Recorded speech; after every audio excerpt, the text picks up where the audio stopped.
Hello welcome back to my channel. ഇന്നത്തെ എൻ്റെ recipe ഒരു അടിപൊളി സാമ്പാറാണ് കേട്ടോ. നമ്മൾ ഓണം ഇങ്ങനെ എടുത്തല്ലോ, നാളെ ഉത്രാടമായി, മറ്റന്നാൾ തിരുവോണവുമായി. അപ്പോൾ നമുക്കൊരു അടിപൊളി സാമ്പാർ വെക്കണ്ടേ. ഇത് ചോറിനോടൊപ്പം ഇഡ്ഡലിയോടൊപ്പം ഒക്കെ കഴിക്കാൻ പറ്റിയ ഒരു അടിപൊളിയായിട്ടുള്ള സാമ്പാറാണ് കേട്ടോ. വളരെ ലൂസൊന്നും ആവാതെ നല്ല തിക്കോട് കൂടിയ നല്ല കൊഴുത്ത സാമ്പാറാണ് കേട്ടോ. അപ്പോൾ നമുക്കിതെങ്ങനെയാണ് തയ്യാറാക്കി എടുക്കുന്നത് നോക്കാം. അപ്പോൾ നിങ്ങൾക്ക് വീഡിയോ ഇഷ്ടമായ ഒന്ന് ലൈക്ക് ചെയ്യാനും ഷെയർ ചെയ്യാനും കമൻറ്റ് ചെയ്യാനൊന്നും മറന്നു പോകരുതേ. അപ്പോൾ നമുക്ക് ഈ ടേസ്റ്റി ആയിട്ടുള്ള സാമ്പാർ എങ്ങനെയാണ് തയ്യാറാക്കി എടുക്കുന്നതെന്ന് നോക്കാം. അപ്പോൾ നമുക്ക് വീഡിയോയിലേക്ക് പോയാലോ. അപ്പോൾ ഇതാ സാമ്പാറിന് ആവശ്യമായിട്ടുള്ള വെജിറ്റബിൾ ഞാൻ ദാ എടുത്തിട്ടുണ്ട്. ചെറിയ ഉരുളക്കിഴങ്ങ്, കത്തിരിക്ക, ക്യാരറ്റ്, മുളക്, സവാള, വെള്ളരിക്ക, പടവലം, പിന്നെ മത്തൻ, പിന്നെ വെണ്ടയ്ക്കയും കൂടി ഉണ്ട് കേട്ടോ. ഇതെല്ലാം കൂടി നമുക്കൊന്ന് കട്ട് ചെയ്തെടുക്കാം. അപ്പോൾ കട്ട് ചെയ്ത് ഞാൻ വെജിറ്റബിൾ മാറ്റി വെച്ചിട്ടുണ്ട്. ഇനി നമുക്കൊരു 1/4 കപ്പ് സാമ്പാർ പരിപ്പ് ഒരു പാത്രത്തിലേക്ക് ഇട്ട് കൊടുത്തിട്ട് നന്നായിട്ട് കഴുകിയെടുക്കുക. അപ്പോൾ പരിപ്പ് കഴുകിയെടുത്ത് വന്നിട്ടുണ്ട്. ഇനി നമുക്ക് ഇതിൽ ഒരു കുക്കറിലേക്ക് കുറച്ച് വെള്ളം എടുത്തിട്ട് അതിലേക്ക് ഇട്ട് കൊടുക്കാം. ഇനി നമുക്ക് അരിഞ്ഞു വെച്ചിരിക്കുന്ന സാമ്പാറിൻ്റെ കഷ്ണങ്ങളുണ്ടല്ലോ, അത് ഇതിലേക്ക് ഇട്ട് കൊടുക്കാം. സാമ്പാർ പരിപ്പും കഷ്ണങ്ങളും ഒത്താണ് ഞാൻ വേവിച്ചെടുക്കുന്നത് കേട്ടോ. അപ്പോൾ അതാ എല്ലാം ഞാൻ കട്ട് ചെയ്തിട്ടുണ്ട്. വെണ്ടയ്ക്ക വേറെ ഒരു പാത്രത്തിലേക്ക് മാറ്റി വെച്ചിട്ടുണ്ട്. അത് ഈ കൂട്ടത്തിൽ ഇടുന്നില്ല. അപ്പോൾ അരിഞ്ഞ വെജിറ്റബിൾസ് മൊത്തം നമുക്ക് കുക്കറിലേക്ക് ഇട്ട് കൊടുക്കാം.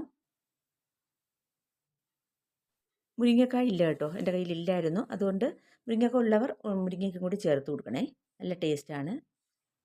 അപ്പോൾ ഇതാ വെജിറ്റബിൾസ് മൊത്തവും ഞാൻ ഇട്ട് കൊടുത്തിട്ടുണ്ട്. ഇതിലേക്ക് കുറച്ച് അമരപ്പയറും ഒരു 3 സാദാ പച്ചമുളകും, തൊണ്ടൻമുളക് ഉണ്ടെങ്കിൽ അതാണ് നല്ലത് കേട്ടോ. എന്നിട്ട് ഒരു 7 ടല്ലി വെളുത്തുള്ളി, ഒരു 2 വലിയ ടൊമാറ്റോ കട്ട് ചെയ്തത്, ആവശ്യത്തിനുള്ള ഉപ്പ്, ഒരു 1/2 ടീസ്പൂൺ മഞ്ഞൾപ്പൊടി, ഇതെല്ലാം കൂടി ഇട്ട് കൊടുത്തിട്ട് ഒന്ന് ഇളക്കി കൊടുത്തിട്ട് കുറച്ച് വെള്ളവും കൂടി ഒഴിച്ച് കൊടുത്തിട്ട് നമുക്കിത് അടച്ച് വെച്ച് ഒരു വിസിൽ, ഒറ്റ വിസിൽ മതി കേട്ടോ. ഒറ്റ വിസിൽ കേൾക്കി ഒന്ന് വേവിച്ചെടുക്കുക. അപ്പോൾ ഇതാ നമുക്ക് മഞ്ഞൾപ്പൊടി ഇതിലേക്ക് ഇട്ട് കൊടുക്കാം.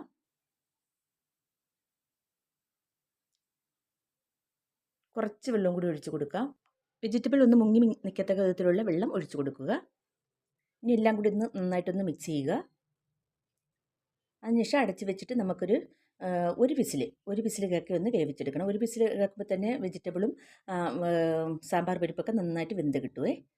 ഇനി നമുക്ക് ഇതൊരു പിച്ചിൽ കേൾക്കാൻ വേണ്ടി അടുപ്പിലേക്ക് വെക്കാം. അപ്പോൾ അടുപ്പിൽ വെച്ച് കഴിഞ്ഞാൽ ഉടൻ നമ്മൾ ഒരു ടിപ്പാണ് കേട്ടോ, ഒരു ടർക്കി എടുത്ത് നനച്ചിട്ട് അതൊന്ന് പിഴിഞ്ഞിട്ട് ആ നോവും വെയിറ്റും തട്ടാത്ത വിധത്തിൽ ഒന്ന് ഇതുപോലെ ഒന്ന് വളച്ച് പ്രസ് ചെയ്ത് വെക്കുക കേട്ടോ.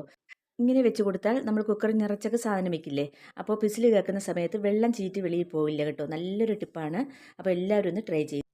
അപ്പോൾ ഒന്ന് ചൂടൊക്കെ ആറാൻ വേണ്ടി ഞാൻ കുക്കറൊന്ന് മാറ്റി വെച്ചിട്ടുണ്ട്. ഈ സമയം നമുക്കൊരു കുഴിവുള്ളൊരു പാൻ അടുപ്പത്ത് വെച്ചിട്ട് ഇതിലേക്ക് 1 ടേബിൾ സ്പൂൺ വെളിച്ചെണ്ണ ഒഴിച്ച് കൊടുക്കുക. അപ്പോൾ നമ്മൾ നേരത്തെ വെണ്ടയ്ക്ക അതിൽ കൂടി ഇട്ടിട്ടില്ലായിരുന്നല്ലോ, ഇതൊന്ന് വാട്ടിയെടുക്കണമേ. അപ്പോൾ നമുക്ക് അരിഞ്ഞു വെച്ചിരിക്കുന്ന വെണ്ടയ്ക്ക ഇതിലേക്ക് ഇട്ട് കൊടുത്തിട്ട് ജസ്റ്റ് 1 മിനിറ്റ് ഒന്ന് ഇളക്കി കൊടുക്കാം. ഒന്ന് സോട്ടായി കിട്ടിയാൽ മാത്രം മതി. നമ്മൾ സാമ്പാറിൽ കൂടി ഈ വെണ്ടയ്ക്ക ഇടുമ്പോൾ അങ്ങ് വെന്തങ്ങ് ഉടഞ്ഞു പോകും കേട്ടോ. അങ്ങനെ ഉടയാതിരിക്കാൻ വേണ്ടിയാണ് നമ്മൾ ഇങ്ങനെ ചെയ്തിടുന്നത്. നല്ല ടേസ്റ്റാണ്. അപ്പോൾ വെണ്ടയ്ക്കയൊക്കെ നമുക്ക് കടിക്കാൻ കിട്ടും. അപ്പോൾ ഇതിലേക്ക് കുറച്ച് ഉപ്പ് ഞാൻ ഇട്ട് കൊടുത്തിട്ടുണ്ട്. ഇനി നന്നായിട്ടൊന്ന് ഇളക്കി കൊടുക്കാം. പിന്നെ ഞാൻ ഈ സാമ്പാറിൽ പുളി ചേർക്കുന്നില്ല കേട്ടോ. അതിന് വേണ്ടിയാണ് 2 വലിയ ടൊമാറ്റോ ചേർത്തിട്ടുള്ളത്. ഇത് ആവശ്യത്തിനുള്ള പുളിപ്പുണ്ടാവും. അപ്പോൾ നമ്മുടെ വെണ്ടയ്ക്ക നന്നായിട്ട് ഇവിടെ സോട്ടായി കിട്ടിയിട്ടുണ്ട്. ഇനി നമുക്കിതൊരു പാത്രത്തിലേക്ക് മാറ്റി കൊടുക്കാം. എന്നിട്ട് അതേ പാനിൽ തന്നെ നമുക്ക് കുറച്ച് മസാലകളൊക്കെ ഒന്ന് മൂപ്പിച്ചെടുക്കണം. അപ്പോൾ അതാ വെണ്ടയ്ക്ക് വേറൊരു പാത്രത്തിലേക്ക് മാറ്റി കൊടുത്തിട്ടുണ്ടേ. അപ്പോൾ ഫ്ലെയിം ആദ്യം ഒന്ന് ഓഫാക്കുക. ഇതിലേക്ക് 1/2 ടീസ്പൂൺ മഞ്ഞൾപ്പൊടി, 1/2 ടീസ്പൂൺ മുളക് പൊടി, 2 ടീസ്പൂൺ മല്ലിപ്പൊടി, ഒരു 1/2 ടീസ്പൂൺ ജീരകം പൊടിച്ചത്, ചെറിയ ജീരകമാണേ, 1 ടേബിൾ സ്പൂൺ കായപ്പൊടി, ഇതെല്ലാം കൂടി ഇട്ട് കൊടുത്തതിന് ശേഷം നന്നായിട്ട് ഇളക്കി കൊടുക്കാം. അതിൻ്റെ പച്ചമണമൊക്കെ ഒന്ന് മാറുന്നത് വരെ നന്നായിട്ടൊന്ന് ഇളക്കി കൊടുക്കുക. അപ്പോൾ അതാ പൊടികളൊക്കെ നന്നായിട്ടൊന്ന് മൂത്ത് കിട്ടിയിട്ടുണ്ട്. ഇനി നമുക്കിതിലേക്ക് 1 ടേബിൾ സ്പൂൺ ചില്ലി ഫ്ലേക്സ് ഇട്ട് കൊടുക്കാം. അതും കൂടി ഇട്ട് കൊടുത്തിട്ട് ഒന്നും കൂടി ഇളക്കി കൊടുക്കുക.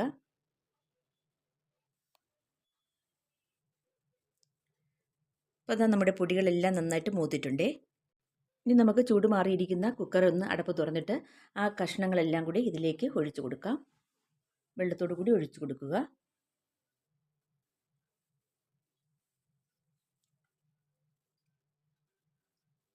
അപ്പോൾ ദാ പരിപ്പും കഷ്ണങ്ങളൊക്കെ നന്നായിട്ട് വെന്തിട്ടുണ്ട് കേട്ടോ. കഷ്ണങ്ങളൊന്നും ഉടൻ ചേർന്നിട്ടില്ല, പരിപ്പ് നന്നായിട്ട് വെന്തിട്ടുമുണ്ട്. ഇനി നമുക്ക് ആ വെള്ളത്തോടു കൂടി തന്നെ നമ്മുടെ വറുത്ത് വെച്ചിരിക്കുന്ന മസാലയിലേക്ക് ഒഴിച്ചു കൊടുക്കാം. അതിനുശേഷം നന്നായിട്ട് ഇളക്കി കൊടുക്കുക. ഞാൻ തിക്കായിട്ടാണ് വയ്ക്കുന്നത് കേട്ടോ, വളരെ ലൂസായിട്ടല്ല. അപ്പോൾ കുക്കറിൽ ഒരു 1/4 കപ്പ് വെള്ളവും കൂടി ഒഴിച്ച് ആ വെള്ളവും കൂടി ഞാൻ ഒഴിച്ചു കൊടുക്കുന്നുണ്ട്. ഇനി ഒന്ന് ഇളക്കി കൊടുത്തിട്ട് കറക്റ്റ് ഉപ്പുണ്ടോ എന്നൊന്ന് നോക്കുക. അപ്പോൾ കറക്റ്റ് ഉപ്പുണ്ടോ എന്ന് നോക്കുക. ഉപ്പ് കുറവാണെങ്കിൽ കുറച്ച് ഉപ്പും കൂടി ഇട്ട് കൊടുക്കാം. അപ്പോൾ ഞാൻ ഇതിലേക്ക് ഒരു 1/2 ടീസ്പൂൺ ഉപ്പും കൂടി ഇട്ട് കൊടുക്കുന്നുണ്ട്. ഇനി നമുക്ക് വാട്ടി വെച്ചിരിക്കുന്ന വെണ്ടയ്ക്ക ഇതിലേക്ക് ഇട്ട് കൊടുക്കാം. നന്നായിട്ട് ഇളക്കി കൊടുക്കുക.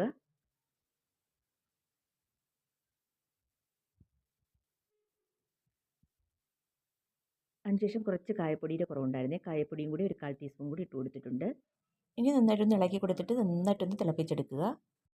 ഇപ്പോൾ നമ്മുടെ ടേസ്റ്റി ആയിട്ടുള്ള സാമ്പാർ ഇവിടെ റെഡി ആയിട്ടുണ്ട്. അവസാനമായിട്ട് കുറച്ച് മല്ലിയിലയും കൂടി ഇട്ട് കൊടുക്കുക. എന്നിട്ട് ഫ്ലെയിം ഓഫ് ആക്കുക. ഇനി നമുക്കിതിലേക്ക് ഒരു വറവും കൂടി താളിച്ചൊഴിച്ചാൽ നമ്മുടെ ടേസ്റ്റി ആയിട്ടുള്ള സാമ്പാർ ഇവിടെ റെഡി ആവുകയും. അപ്പോൾ നമുക്കൊരു ചീനിച്ചട്ടി അടുപ്പിലേക്ക് വെക്കാം. ഇതിലേക്കൊരു 2 ടേബിൾ സ്പൂൺ വെളിച്ചെണ്ണ ഒഴിച്ച് കൊടുക്കുക.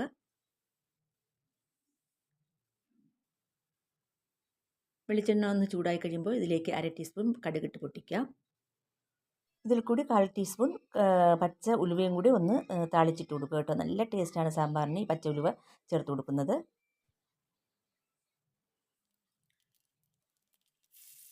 ഇനി നമുക്ക് ചുവന്നുള്ളി ഇട്ട് കൊടുക്കാം. ഒന്ന് കളർ ചേഞ്ച് ആകുമ്പോൾ നമുക്കിതിലേക്ക് വറ്റൽമുളക് ഇട്ട് കൊടുക്കാം. ഇനി എല്ലാം കൂടി ഒരു ഗോൾഡൻ കളർ ആകുമ്പോൾ നമുക്കിതിലേക്ക് കറിവേപ്പില ഇട്ട് കൊടുക്കാം. അപ്പോൾ ഇതാ നമ്മുടെ ഉള്ളിയും ഒരു ഗോൾഡൻ കളർ ആയിട്ടുണ്ട്. ഇനി നമുക്കിതിലേക്ക് കുറച്ച് കറിവേപ്പിലയും കൂടി ഇട്ട് കൊടുത്തിട്ട് ഇത് നേരെ നമ്മുടെ സാമ്പാറിലേക്ക് ഒഴിച്ച് കൊടുക്കാം. അപ്പോൾ നമ്മുടെ വറവും കൂടി ഒഴിച്ച് കൊടുക്കുമ്പോൾ നമ്മുടെ സാമ്പാർ ഇവിടെ റെഡി ആയിട്ടുണ്ട്.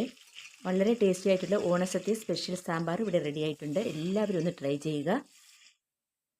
ട്രൈ ചെയ്തിട്ട് നിങ്ങളുടെ അഭിപ്രായങ്ങളൊക്കെ കമൻറ്റിൽ എഴുതി അറിയിക്കൂ. അപ്പോൾ ഇന്നത്തെ വീഡിയോ നിങ്ങൾക്ക് എല്ലാവർക്കും ഇഷ്ടമായെന്ന് വിചാരിക്കുന്നു. വീഡിയോ ഇഷ്ടമായ ലൈക്ക് ചെയ്യാനും നിങ്ങളുടെ ഫാമിലി മെമ്പേഴ്സിനും ഫ്രണ്ട്സിനൊക്കെ ഒന്ന് ഷെയർ ചെയ്ത് കൊടുക്കാനും മറക്കരുതേ. പിന്നെ ഇവിടെ ആദ്യമായിട്ട് കാണുന്ന കൂട്ടുകാരും കണ്ടിട്ട് ഇതുവരെ സബ്സ്ക്രൈബ് ചെയ്യാത്ത കൂട്ടുകാരും ഉണ്ടെങ്കിൽ പ്ലീസ് ഒന്ന് സബ്സ്ക്രൈബ് ചെയ്ത് ഒന്ന് സപ്പോർട്ട് ചെയ്യണേ. ആ തൊട്ടടുത്ത ബെൽ ബട്ടണും കൂടി ഒന്ന് പ്രസ് ചെയ്ത് ഓൾ എന്ന ഓപ്ഷനും കൂടി എനേബിൾ ചെയ്താൽ ഞാൻ ചെയ്യുന്ന എല്ലാ വീഡിയോസിൻ്റെയും നോട്ടിഫിക്കേഷൻ കറക്റ്റായിട്ട് നിങ്ങൾക്ക് എത്തും. അപ്പോൾ പ്ലീസ് സബ്സ്ക്രൈബ് ചെയ്ത് ഒന്ന് സപ്പോർട്ട് ചെയ്യുക. നിങ്ങളുടെ സപ്പോർട്ട് ഉണ്ടെങ്കിൽ മാത്രമേ നമുക്ക് മുന്നോട്ട് പോകാൻ കഴിയുള്ളൂ. അപ്പോൾ നിങ്ങളുടെ സപ്പോർട്ട് പ്രതീക്ഷിക്കുന്നു. ഇതുപോലുള്ള നല്ല വീഡിയോസുമായി വീണ്ടും വരാം. അതുവരേക്കും എല്ലാവർക്കും താങ്ക് യു.